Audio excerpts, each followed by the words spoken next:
யாமை வீலையார் மேய்ந்ததோர் வெள்ளி தளிகையே கூடம் கிடந்தது கோலங்கள் இங்கில்லை பாடும் இதயமும் அற்றது ஆறுதலும் பாடுகின்றார் சிலர் பண்ணில் அழுதி.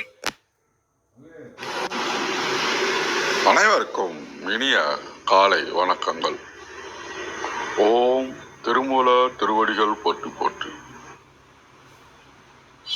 திருமந்திரம் 7ஆம் தந்திரம் 8வது அத்தியாயம் சம்பிரதாயம் பாடல் 1591 என்று நாம் சிந்திக்கின்றோம். பெருந்தன்மை யானன யானன வேறாய், பெருந்தன்மை தானென யானன வேறாய், இருந்ததும் இல்லை அது ஈசன் அறியும், இருந்ததும் இல்லை அது ஈசன் அறியும், பொருந்தும் உடலுயிர் போல் உண்மை மெய்யே, பொருந்தும் உடல் உயிர் போல் உண்மை மெய்யே, திரிந்த முன் செய்கின்ற தேவர் பிரானே, திரிந்த முன் செய்கின்ற தேவர் பிரானே.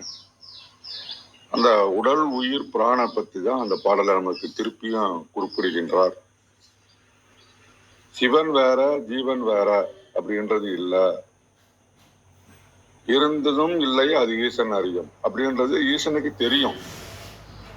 நமக்கு எப்படி ஒரு உடலும் உயிரும் பொருந்தி இருக்கின்றதோ அது போல ஜீவனுக்குள்ளும் சிவன் பொருந்தி இருக்கின்றான். ஜீவன் அவனோட உண்மைத்தன்மையை உணர்ந்துட்டா திருந்தி உடனே சிவபெருமான் கூப்பிட்டுப்பான். இதுதான் இந்த பாடனுடைய மைய கருத்தா நாம சொல்லணும்.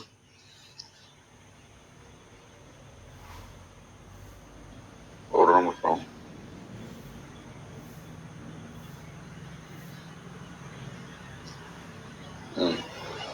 இந்த பெருந்தன்மை அப்படின்ட்டாருங்க. அப்படின்னா என்ன அர்த்தம்?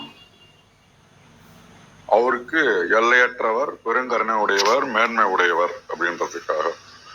தானென யானென வேறாய் இருந்ததும் இல்லை அப்படின்ட்டார். அவருக்கு அந்த எண்ணமே கிடையாது. நான் வேற அவன் வேற அப்படின்ற எண்ணமெல்லாம் கிடையாது. ஆன்மாக்குள்ள இறைவன் எல்லா காலத்திலும் கலந்து இருக்கின்றான். எப்படி ஒரு உப்பு தண்ணியில உப்பு கலக்கிறோம், அப்ப உப்பு கரைஞ்சிரும் இல்லைங்களா? தண்ணி ஃபுல்லா உப்பா இருக்கும். அது மாதிரி அந்த உலகத்தில் இருக்கிற அனைத்து பொருட்களிலும் நீக்கமற அவன் இருக்கின்றான். உப்பை உணரக்கூடிய தன்மை யாருக்கு இருக்கின்றதோ அவர்கள் உப்பை உணர்வார்களோ, அது போல ஈசனை அந்த உண்மை பொருளை யாரு அறிவாங்களோ அவங்களுக்கு அவன் உணர்ந்துட்டான் அப்படின்னாக்கா பிரிச்சு தான் கூட சேர்த்துப்பான். பொருந்தும் உடல் உயிர் அப்படின்றாரு. போல் உண்மை மெய்யே, எப்படி உடம்பும் உயிரும் ஒன்னா இருக்குதோ பிரிக்க முடியாதோ அது போலத்தான் இறைவனும் ஆன்மாவும் பிரிக்க முடியாத மெய்ப்பொருட்களாக கலந்து இருக்கின்றனர். ஆன்மாக்கள் அறியாம நீங்கினாதான் அந்த உணரக்கூடிய நிலைமைக்கு வந்தாதான் நல்வழிப்படுத்தி அருள் புரிவிந்து தேவர்களுக்கெல்லாம் தலைவன் சிவபெருமான் தன்னை சேர்த்துக் கொள்வான். திருப்பி என்ன சொல்றாருன்னா, தனித்தனியாக தெரிந்தாலும் உயிர் இல்லாமல் உடல் இயங்க முடியாது இல்லைங்களா? அப்ப இரண்டும் ஒன்னோட ஒண்ணு பிரிக்க முடியாதா இருக்கு. அது போலதான் இறைவனும் ஜீவாத்மாவும் வேறு வேறு இல்லை. வேதமின்றி உணர்வின்றி ஒன்றிணைந்தவர்கள். நம்மகிட்ட ஏதோ ஒண்ணு மறைக்குது. அந்த யூகாவை எடுத்துட்டோம் சொன்னா இறைவன்கிட்ட டைரக்டா அட்டாக் ஆகிடலாம், இருக்கிறத உணர முடியும். ஜீவாத்மா உயிராக இருக்கின்றவன் பிறவி பணியை நீக்கி அருளுகின்ற ஆன்மாவை உய்யும் பொருட்டு எப்ப பார்த்தாலும் கூடவே இருக்கின்றான் அப்படின்ட்டுதான் அந்த பாடல் நமக்கு விளக்குது. ஒரு கதை பார்க்கலான்னாக்கா, ஆன்மீக தேடல இருக்கிற ஒரு சீடன் அவன் குருவிட்ட கேட்கிறான், ஐயா கடவுள் எங்கேயும் இருக்கிறாருன்றீங்க, எனக்குள்ள இருக்கிறாருன்றீங்க, நூலெல்லாம் சொல்லுது, ஆனா நான் வேறு இறைவன் வேறுன்னு தானே எனக்கு தோணுது, இறைவனை நான் ஏன் தனியா பார்க்கணும் முடியதில்லை அப்படின்னு கேள்வி கேட்கிறான். அப்ப குரு உடனே சொல்றாரு, ஒரு பாத்திரத்தை எடுத்துட்டு வா அப்படின்றாரு. ஓட்டணும்னா அதுல தண்ணிய ஊத்தி உப்பு அதில் போடுனாரு. உப்பு போட்டான். உப்பு தண்ணியில கரைஞ்சிச்சு. இப்ப உப்பு எங்கன்னு கேக்குறாரு. ஐயா உப்பு தண்ணியிலே கரைஞ்சிருச்சு, கண்ணுக்கு தெரியல அப்படின்றான் சீதான். அப்படியானால் நீரில் உப்பு இல்லையா அப்படின்னு கேட்கிறாரு. அவன் பாத்திரத்துல இருக்கிற தனியா சுவைத்து பார்த்துட்டு, இல்லைங்க ஒருத்தரிலும் உப்பு இருக்குது, தனியா எல்லாம் பிரிச்சு பார்க்க முடியாது, ஆனா சுவையால உணர முடியும் அப்படின்றான்.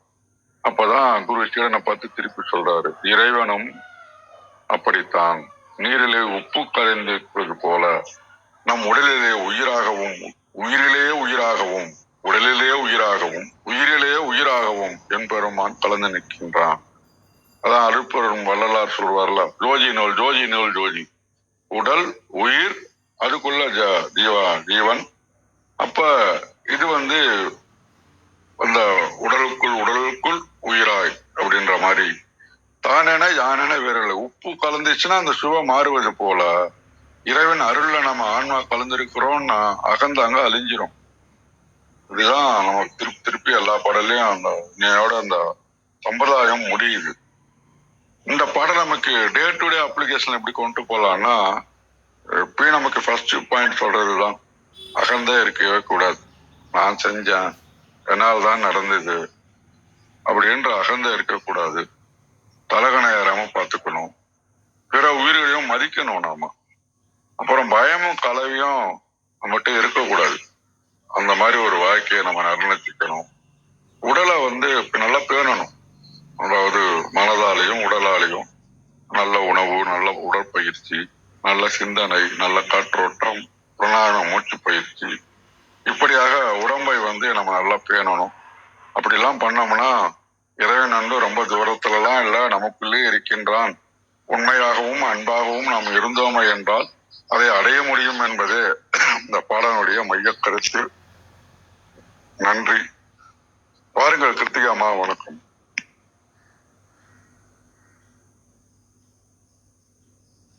நன்றி. அனைவருக்கும் இனிய காலை வணக்கம். கௌரிமா, விந்தியாம்மா யாருமே வரல. இன்னைக்கு நாளைக்கும் வரமாட்டாங்களாம். நன்றி.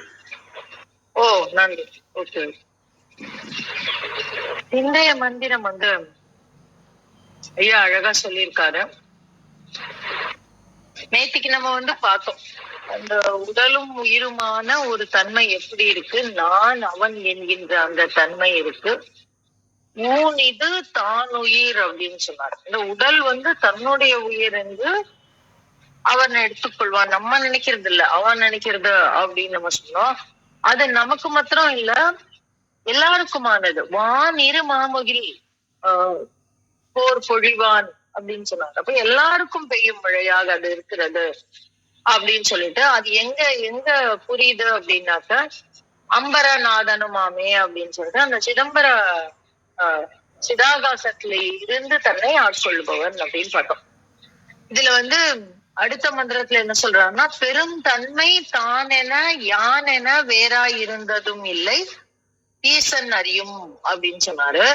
அப்புறம் அடுத்த வரியில என்ன சொல்றாரு, பொருந்தும் உடல் உயிர் போல் உமை மெய்யே திருந்த முன் செய்கின்ற தேவர் பிரானே அப்படின்றாரு. இப்ப நம்ம எல்லாருக்கும் ஒரு கவலை இருக்கு. என்ன கவலை இருக்கு அப்படின்னாக்க,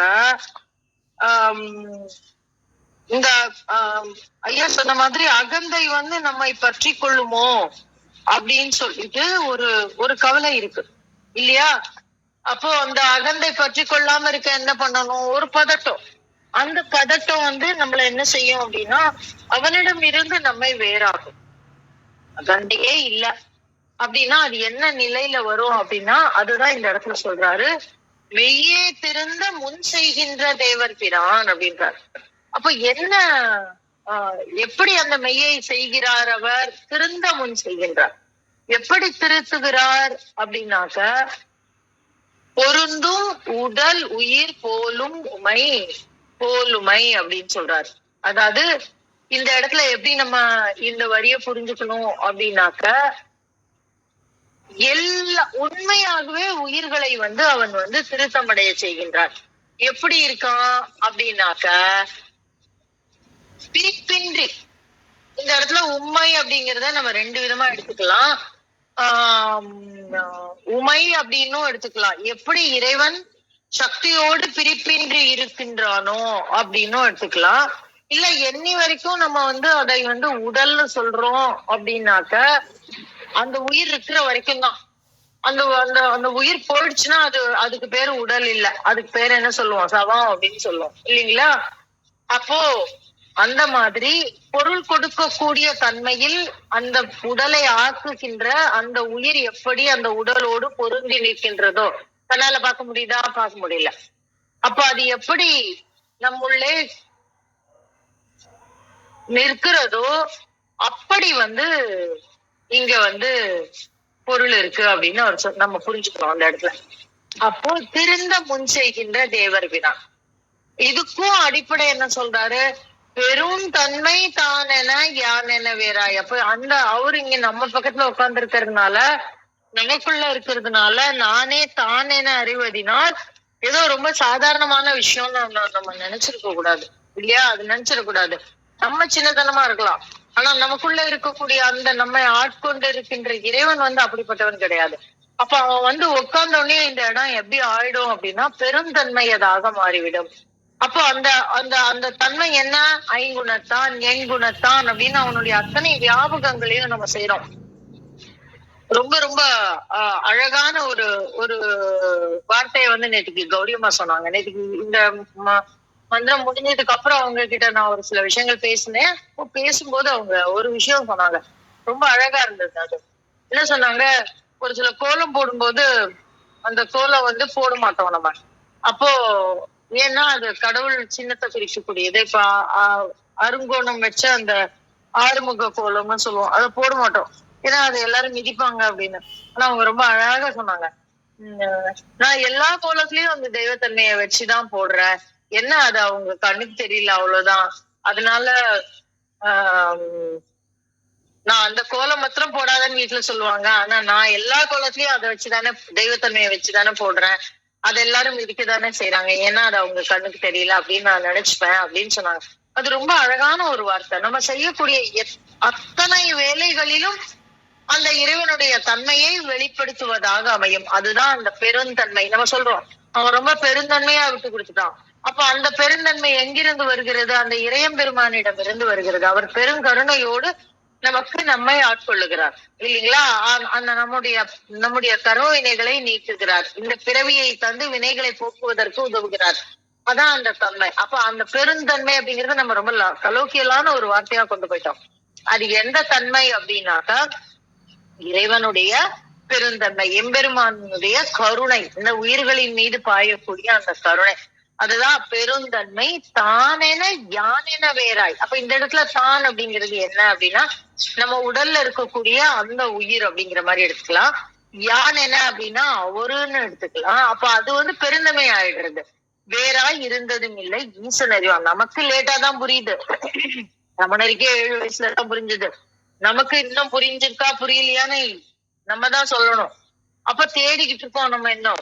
அப்படி இருக்கக்கூடிய அந்த தன்மைக்குல அவர் அறிவார். நம்ம தெரிஞ்சுக்கணும்னு அவசியம் இல்லை, அவர் தெரிஞ்சுக்கிட்டாரு.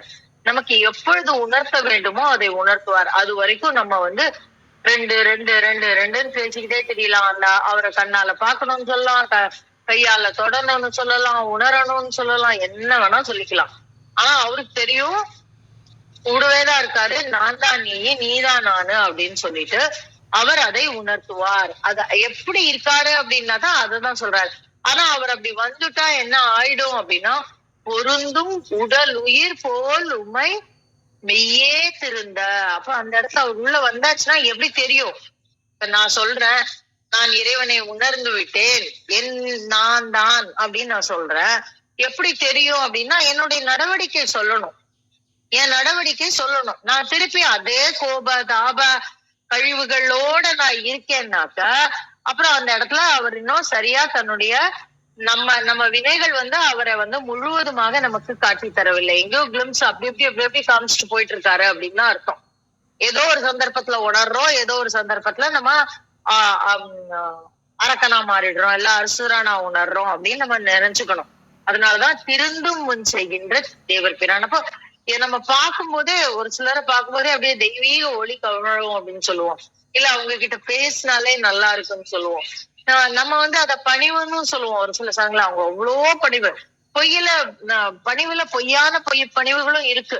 அதனால இந்த இடத்துல என்ன செய்யறது அப்படின்னா உண்மையாக இறைவன் போல் இருத்தல், அப்படி இருக்கும் பொழுது அவர் எங்க இருப்பாரு அப்படின்னா அந்த சிதாகாசத்தில் அவர் மையம் கொண்டிருப்பார். அதனால்தான் நேத்திக்கு சொன்னாரு அந்த சிதம்பரநாதன் அப்படின்னு சொன்னாரு. இத வந்து இன்னும் சொல்லுவாங்க, சிதம்பரத்துல குடிகொண்டு ஆடுதுறையில் அமைவான் அப்படின்னு சொல்லுவாங்க. அது அகத்தியரோட துறையறி விளக்கத்துல கூட இந்த மாதிரி வரும். அகத்தியர் கூட சொல்லுவாரு, சிதம்பரத்தில் அமைந்து சிதம்பரத்தில் குடிகொண்டு ஆடுதுறையில் அமைவான் அப்படின்னு.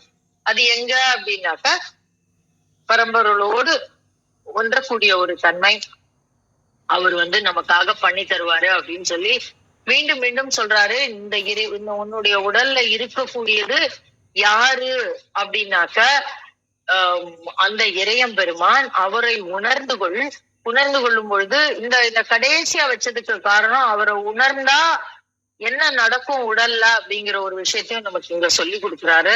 சோ அடையாளங்களை காட்டி தருகிறார், அமைப்பை காட்டி தருகிறார். இன்னும் அடுத்த பகுதியில வந்து திருவருள் வைப்பு அப்படின்னு சொல்லிட்டு ஒரு பகுதி வரும். அதுல வந்து அவர் எங்கனம் நின்று நமக்கு ஆட்சி செய்ய உதவுகிறார், அந்த உணர்வை அப்படிங்கறத வந்து மீண்டும் சொல்லி தருவாரு. இந்த பகுதிகள்லாம் ரொம்ப முக்கியமான பகுதிகள், ரொம்ப ரொம்ப சூட்சுமமான விஷயம். நம்ம சொல்ற மாதிரி பார்க்கலாம்.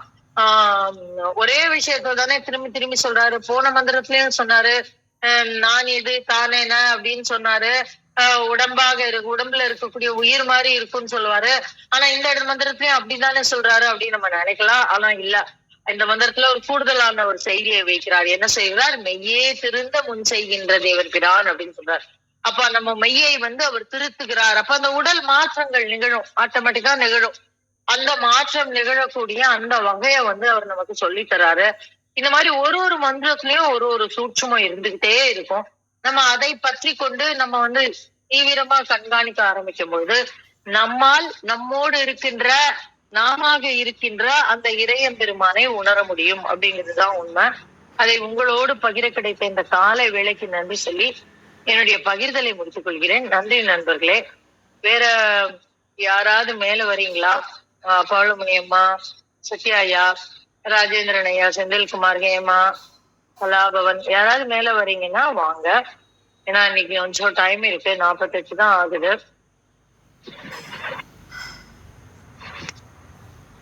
இல்ல ஏதாவது கேள்வி இருந்தாலும் கேளுங்க, இல்லைன்னா நம்ம தளத்தை நிறைவு செய்து கொள்ளலாம்.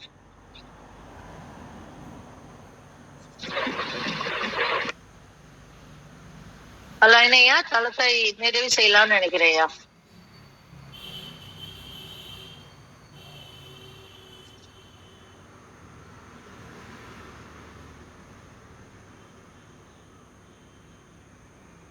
நான் பேசுறது கேக்குதா?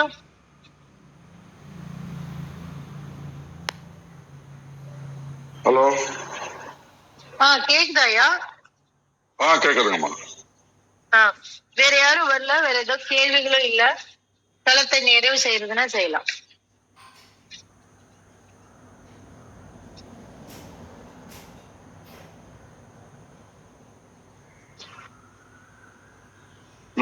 திரிப்புடிகாம்னு ஒண்ணு சொல்லுவாங்களாமா?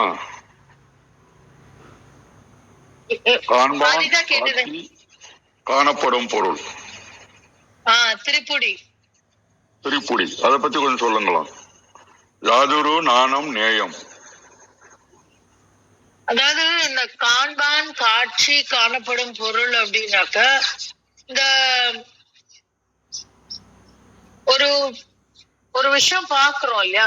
நம்ம பாக்குறவங்கதான் காண்பான். நம்ம அந்த பொருளை வந்து அப்படி நம்ம பாக்குறோம் அப்படிங்கும் போதே அது வந்து வேறாக நிற்கிறது. பார்க்கக்கூடிய பொருள் ஒன்னா இருக்கு, பாக்குறவன் வேற இருக்கான். இப்ப பூவை பாக்குறோம், அப்ப அந்த நான் தனி காண்பான், காணப்படும் பொருளாக இருக்கக்கூடிய அந்த மலர் தனி. காட்சி வந்து என்ன ஆகுது அப்படின்னா, நம்ம இந்த பூவை பாக்குறோம், பார்க்கும்போது அந்த பூ வந்து வெள்ளையா இருக்கு நமக்குள்ள தோணுது. அந்த பூவினுடைய இது மல்லிகை, அதனால இதுக்கு மனம் இருக்கு அப்படின்னு தோணுது. இது வந்து மென்மையானது அப்படின்னு நமக்குள்ள ஒரு உணர்வு தோணுது. அந்த காட்சிக்கு வந்து உருவம் கிடையாது, அது வந்து நம்மளுடைய மனத்துல தோணுது. இப்ப மல்லிகை தெரியும் அப்படிங்கிறதுனால நம்ம வந்து இந்த மல்லிகையை பத்தின கரெக்டான குணாதிசயங்களை நம்ம சொல்லிடுறோம். அதான் அந்த காட்சியில பதிவு பண்ணிக்கிறோம். ஆனா ஒருவேளை நமக்கு மல்லி தெரியல, ஒரு நந்தியாவட்டிய தள்ளி வச்சுட்டு காமிக்கிறாங்க அப்படின்னு நம்ம என்ன நினைப்போம்? குண்டு மல்லி நினைப்போம். அந்த அடுக்கு நந்தியாவட்டியும் குண்டு மல்லியும் கிட்டத்தட்ட ஒண்ணு போல இருக்கும். நம்ம அடுக்கு மல்லி அங்க தள்ளி வச்சுட்டு கேட்கும் போது நம்ம அதை எப்படி நினைப்போம் அப்படின்னாக்க, அந்த இடத்துல நம்ம அதை குண்டு மல்லியாக நினைக்கக்கூடிய சாத்தியக்கூறுகள் உண்டு. அப்ப அது ஒரே பொருள் தான், காண்பான் இருக்கு, காணப்படக்கூடிய பொருள் இருக்கு. ஆனா காட்சி முரணாகுது. எதை பொறுத்து முரணாகுது அப்படின்னா, நம்முடைய மனதை பொறுத்து, நம்மளுடைய அறிவை பொறுத்து, நம்முடைய கண்களினுடைய தன்மையை பொறுத்து அது முரணாகுது. அப்போ 3 விஷயம் தனித்தனியா நிக்குது. இப்போ இதே நம்ம கண்ணாடியும் எடுத்துக்கலாம். நம்ம பாக்குறோம், கண்ணாடி இருக்கு, கண்ணாடியில தெரியக்கூடிய நம்முடைய பிம்பம் இருக்கு. நம்முடைய மனதை பொறுத்து நம்ம இன்னைக்கு அழகா இருக்கோம், அழகா இல்ல அப்படிங்கிற ஒரு காட்சி மாறும். அப்போ இது இந்த காட்சி அப்படிங்கிறது நிலையற்ற தன்மை. இது காணப்படக்கூடிய பொருளும் காண்பானும் நிலையான தன்மை. நிலையான தன்மைனா ஸ்வரூபமா இருக்கக்கூடியது, ஸ்தூலமாக இருக்கக்கூடியது. ஆனா காட்சி சூட்சுமமாக இருக்கக்கூடியது. இப்ப இந்த 3 வேறான்னு நம்ம நினைக்கிறோம். ஆனா எப்ப வேறா இருக்கும் அப்படின்னா, நம்ம இந்த 3ஐயும் தனியாக நின்று பார்க்கும் பொழுது. இப்ப இவர் சொல்றாரு, நான் தான் என்ன, நான் என்ன அப்படின்னு சொல்றாரு. நீதான், நான் தான் அப்படின்னு சொல்லும் பொழுது, நாமளும் அந்த இறையம்பெருமான் தான், அந்த பூவும் அந்த இறையம்பெருமான் தான், அந்த பூவினுடைய இருக்கக்கூடிய அந்த மனமும் அவர்தான். அப்போ தன்னை தானே உணர்தல் போல் நம்மால் அந்த மலரை உணர முடியும். அப்ப அது என்ன அப்படிங்கிற உண்மையான தன்மை நமக்கு நம்மளால் உணர்ந்து கொள்ள முடியும். இதுதான் இந்த அறிவு, பேரறிவு அப்படின்னு சொல்றோம் இல்லையா? ஏன்னா முதல்ல அந்த பூவை பார்த்துட்டு நம்ம மல்லின்னு ரொம்ப அழகா சொல்லிடுறோம். ஏன் சொல்றோம் அப்படின்னா, அந்த மல்லியை பத்தின அறிவு நமக்குள்ள இருக்கு, நம்ம தெரிஞ்சிடுறது. அப்போ ஒரு மலரை பத்தின அறிவு மாத்திரம் இருந்தா அது சிற்றறிவு. இல்ல அப்படின்னா, எப்ப நம்ம இந்த இன்னொரு மல்லியை பத்தியும் புரிஞ்சுப்போம் அப்படின்னாக்க, இப்ப நம்ம இருக்கோம், இப்ப நம்ம கிட்ட ஒரு சாரி இருக்கு, இல்ல நம்ம கிட்ட ஒரு சட்டை இருக்கு. அந்த சட்டையை நம்ம போட்டோம், நம்மளே மாதிரி நம்மே பிராண்டு, நம்மே கலரு, நம்மளோட டிசைனு, எல்லாத்தையும் டெக்ஸ்டர் எல்லாத்தையும் வச்சுட்டு இன்னொருத்தர் அதே மாதிரி சட்டை போட்டு வர்றாரு, இல்ல ஒரு புடவை கட்டிட்டு வராங்க. அத பார்த்த உடனே நமக்கு தெரியும், இந்த புடவையோட விலை என்ன, இந்த புடவையோட டெக்ஸ்டர் என்ன, இந்த புடவையோட தன்மை என்ன, இந்த புடவை எப்படி இருக்கும் உடம்புக்குள்ள, இந்த சட்டை எப்படி இருக்கும் அப்படின்னு நம்மளால புரிந்து கொள்ள முடியும். ஏன் அப்படின்னா, நம்ம கிட்ட ஏற்கனவே அந்த தன்மை இருக்கு, அந்த பொருள் இருக்கு. அதனால எதிராளி இருக்கிறத புரிஞ்சுக்க முடியும். அப்ப அந்த புடவையோடைய தன்மையை நம்ம ரொம்ப அழகா அப்படியே புரிஞ்சுப்போம். இதேதான் இப்ப நான் அழகேசனையாவோட பிரச்சனையை நான் புரிஞ்சுக்கணும்னா, நானும் அழகேசனையாவும் ஒண்ணு போல இருக்கணும். இப்போ அந்த மாதிரி ஒண்ணு போல இருக்கும் பொழுது என்னால் அதை ரொம்ப தெளிவாக புரிந்து கொள்ள முடியும். அப்போ இந்த காணறது தனியா இருக்காது, காணப்படக்கூடிய பொருள் தனியா இருக்காது, காட்சியும் தனியாக இருக்காது. ஏன்னா அந்த காட்சிங்கிற அந்த ஸ்வரூபம் இல்லாத சூட்சுமமான அந்த விஷயம் உண்மை நிலையில் நிற்கும். அப்ப இந்த 3 அகலணும், ஒரே பொருளா மாறணும்னா அது என்ன அப்படின்னாக்க, அந்த பேரறிவின் பார்ப்பட்டு நம்ம இயங்கணும். எது பேரறிவு? அந்த இறைவன் தான் நாம இருக்கிறோம், இல்லைன்னா நம்மை ஆட்கொள்ளுவது அந்த இறைவனே. அப்ப அவன் தான் இங்க நின்று வேலை பார்க்கறான் அப்படிங்கிற அந்த ஒரு பரந்துபட்ட தன்மை. அப்ப அந்த மல்லிங்கிற அந்த ஒரு சிற்றறிவுக்கு பதிலா அந்த பேரறிவு வரும்னா, நம்மளால இந்த 3ஐயும் கடந்து சிந்திக்க முடியும். அப்படிங்கிறது தான் இந்த காண்பான் காட்சி, காணப்படக்கூடிய பொருள் அப்படின்னு நம்ம புரிஞ்சுக்கிறோம். மிக்க நன்றிங்கம்மா. இதுதான் அந்த முப்பொருள் உண்மையை நம்ம உணர்றதுதான் சைவ சித்தாந்தம் அப்படின்றது. அதனால ஓரளவுக்கு உங்களுக்கு தெளிவு ஏற்பட்டிருக்குன்னு நினைக்கின்றேன். உயிரானது அறிவாக அனுபவிக்கும் போது இறைவனை அடைய முடியும். உயிரானது அறிவாக அனுபவிப்பதுதான் இறைவனை உணருதல் அப்படின்னு ஒரு இடத்துல படிச்சதை இங்க நான் போட்டுட்டு காட்ட விரும்புறேன். நம்ம கடவுளை பார்த்துட்டோம் அப்படின்றது அறிந்தேன் அப்படின்றது அறிந்து கொள்ளலன்னு அர்த்தம். 8 மணிக்கு ஒரு பையனை கடைக்கு அனுப்புறோம், அவன் தூங்குற மாதிரி நடிக்கிறான். சரி பையனை கடைக்கு அனுப்புவோமான்னா அவனே சொல்றான் நான் தூங்கிட்டேன் அப்படின்றான். அவன் தூங்கல, கடைக்கு போறது பயந்துட்டு தூங்கிட்டேன் அப்படின்றான். அது போலதான் நாமளும் இறைவனை தேடுகின்ற ஒரு சிந்தனையாக இருக்கும் என்று கூறி விந்தியா அம்மா அவர்களை அன்போடு அழைக்கின்றேன்.